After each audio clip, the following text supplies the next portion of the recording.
good morning. Magandang umaga po sa inyong lahat. Napakaganda dahil nagkitaan tayo muli sa ere. Lumantad na ang ating mga kailangang iwasan para hindi tayo madamay sa kanilang maling gawain. Matagal na po yan namin alam. Sila rin pong nagsasabi sa akin noon na merong mga ibang grupo na sasalungat at kakasuhan pa.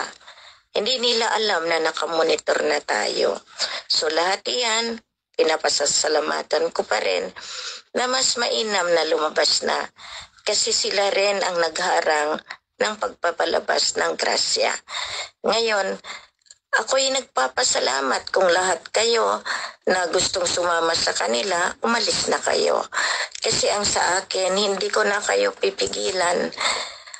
Marami na akong luha na talagang ginugugol para na magbalik loob kayo sa Diyos. Mas gusto ninyo yung mga taong iyan na nagsasabi sila. Maraming salamat. Bago sila pumunta sa atin, marami na silang grupong sinalihan. Marami ng collection methodology, paraanan. Gumawa sila ng mga collection nila sa ngalan ng King and Queen.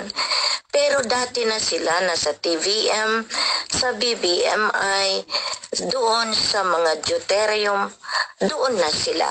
Ngayon nagtatanong kayo kung maamoy niyo ang pera. Bakit? Alam niyo ba kung sinong sinusuportahan ko? Mahiya kayo. Bakit unahin ko kayo? Mahiya kayo. Dahil kayo, matagal na kayong nagkapera. Ngayon sabihin niyo sa akin, hindi ko kayo tinutulungan. Saan na pupunta yung mga collection ninyo? Sa pangalan ng King and Queen? Pag nagpa-event kayo, alam ba ni Queen? Hindi. Nangungulekta kayo, diba? Pero wala akong sinasabi dahil binibigyan ko kayo ng pagkakataon makita yung pagkakamali niyo. Ngayon, inendorso ko kayo sa Mapilindo. Ngayon, gagawa kayo ng Mapilindo? Ng SIC niyo? Sa anong paraan? Sa anong motibo? Sa anong otoridad? Meron kayo. Lahat kayo po mahuhuli dahil may batas pong soberenya. Ngayon sabi ninyo, meron kayo. Natutuntun na po lahat yan. Mula kay Maria Aurora Busoy Marcos, papunta kay Lady Min, papunta dyan sa inaayos ninyo, papunta sa kabangkuhan. Ngayon, lahat ng funders, huli din kayo. Kaya nga sabi ko sa inyo, kahit nakahiga ako sa kama, marami salamat. Kahit hindi ko kayo kinakausap, may mga otoridad kayo, pero lahat ba iyan angkop pa rin? May batas kayong susundin. Ngayon, nandyan na yung Mapilindo, sundin ninyong Mapilindo. Dato Puga, ang mga kailangan natin, ang SIC i-validate. Alam nyo rin yan. Bakit binavalidate? Dahil ayaw ko makita yung mga ulo na purang mga alien. Yung mga mata na kaluwa. Yung mga mata na tagilid. Di ba sinabi ko aayusin para iyaan na ang ating pinakamagandang ID na ilalabas sa buong mundo. Yan na yung gagamitin natin at i-accredit sa buong mundo. Yan na yung pagmumulan ng lahat ng mga ID natin. Alam na po iyan ng Malacanang. Sino nga ba sa Malacanang? Pumunta kayo. Ang sa loob ng Malacanang, si Ferdinand Hidralin Marcos. Hindi si Ferdinand Romualdez Marcos. Alam nyo ba yan? Kayong mga nagki-claims, alam nyo ba yan? Kayong nasa kabinete, alam nyo ba yan? Kayong nasa Senado, Kongreso, alam nyo ba yan? Ngayon, pangalan sa pangalan, masaya ako. Sino nga bang kumuha ng pangalan ko? As Maria Helen Panolino? Sino nga ba? Manigas ka. Alam mo kung anong kaparusahan dyan? kamatayan. Kaya ngayon, lahat kayong nagsasabi hindi ako totoo, matagal na namin alam yan. Anong kadahilanan? Dahil may interest kayo. Ngayon sinasabi niyo, ako pinagtatawanan, mas pinagtatawanan kayo ngayon ng sarili ninyong konsyensya. Wala naman kayong konsyensya, okay pa rin. Salamat. Dahil ngayon, nakita na ang inyong kalapastanganan. Maraming salamat, sabi nga ng lolo natin, sa impyerno ang bagsak.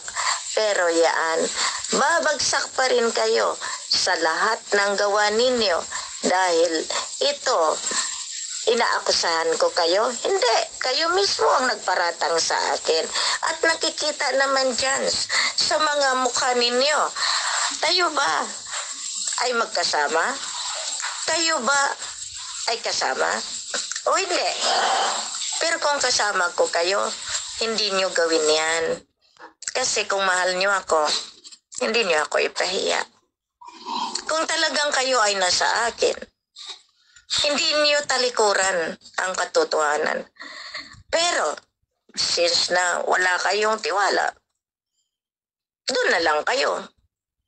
Kung kayo ang nasa liwanag, magpakatotoo kayo. Bakit? Titingnan nyo nga yung mukha nyo. Titingnan nyo nga yung pag-uugali nyo. Titingnan nyo kaya yung pananamit nyo. Titingnan nyo kaya yung tinatawag. Kayo ba ay nakadamit na aayon doon sa tinatawag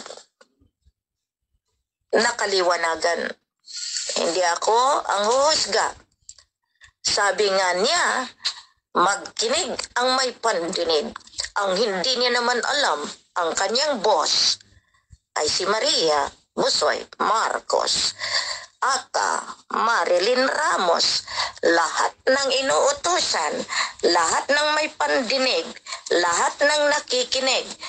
Doon kayo sa liwanag na pinipresenta nila, doon sa katiwalian, doon sa pag-uugali, doon sa kanilang paraanan, doon na kayo. Sabi nga nila, kami ang nakasakandiliman at kami ang hindi makapagpalabas. Yung nakakaamoy ng aking suporta, maraming salamat at kayo ang nabubusog, hindi sila. Ngayon, alam ba nila kung sinong sinusuportahan ko mulat sa poll? Mapalad. Kasi kung kayong inuna ko, itraidorin niyo ako. Mas mapalad yung mga tao na pasimple lang na tinutulungan dahil hindi kailangan ipangalandakan kung ano yung binigay. Maraming salamat po sa inyo. Ito lang ang masabi ko. Hindi ako nang aakusa. Kayo ang may gawa. Binabalik ko lang sa inyo. Ni minsan hindi ko kayo sinabihan na kayo ang gagawa ng mga ID kung wala kayong ginagawa na maganda. Kasi performance. Ngayon, kayong mga nagsasalita dyan, salamat! Dahil mas kilalanin nyo kung sinong katunggali ninyo. Ngayon, alam nyo ba kung sino ang niloloko ninyo? Sarili ninyo. Ngayon, ako pa ang paratangan nyo. Mas maganda. Dahil lahat ng tao na sumuway sa katotohanan, may kalalagyan. Yan ang sabi ko nga. Galit kayo kay Lolo, galit kayo sa Lola, galit kayo kay Helena. Punong-puno kayo ng galit. Pero ang hindi nyo namalayan, ang galit na yan, ang magdadala sa inyo sa libingan. Marami nang namamatay na walang natatanggap. Naamoy nyo ang pera, nasa inyong pera. Kasi kayo ang nagkakapera. Ngayon, ayaw ninyo i-surrender dahil makikita ko ang mga itsura ng mga card na ginawa ninyo. Walang kalidad. Iyan ay kalapastanganan. Misrepresentation ng dahil lang magkapera kayo. Gawin ninyo. Meron akong ebidensya. May mga records ako Kaya nga na-reject iyan dahil ang ginawa ninyo pera, hindi tulong, hindi angkop doon sa kailanganin. Ngayon, alam nyo ba kung gaano kasakit yan? Masakit sa masakit. Pero isa lang ang nakita ko dyan. Sumobra kayo sa inyong kinalalagyan. Nilapastangan at nilalamangan ninyo ang dapat nabibigyan. Pero hindi kayo nagtagumpay. Kaya nananabla kayo. Ang pananabla ninyo, baka unahan kayo ng ibang tao. Kung sinasaktan nyo ng tuluyan si Queen, ang pera nakikita, ang tiwala kailanman. Pag nawala, walang wala. Sinabi ninyo, habang buhay nyo akong suportahan, binigyan lang kayo ng pagsubok. Kumagat kayo. Ang taga Bulacan, pasensya. Ni minsan hindi ko naramdaman sa inyo ang tunay na suporta. Alam na namin na kayo ang kakalaban. Pero ang Bulacan na nasa hanay ng mga taong sumusuporta sa katotohanan, mas marami po sila. Mas marami po. Kaya huwag kayong magmalaki. Matagal na kayo binabantayan ng batas ng Pilipinas. Nililito kayo ng inyong sari-sarili. Ni minsan hindi ako sumalungat sa batas. Ngayon, sino sa loob ng Malacanang? Kayo ba o kami?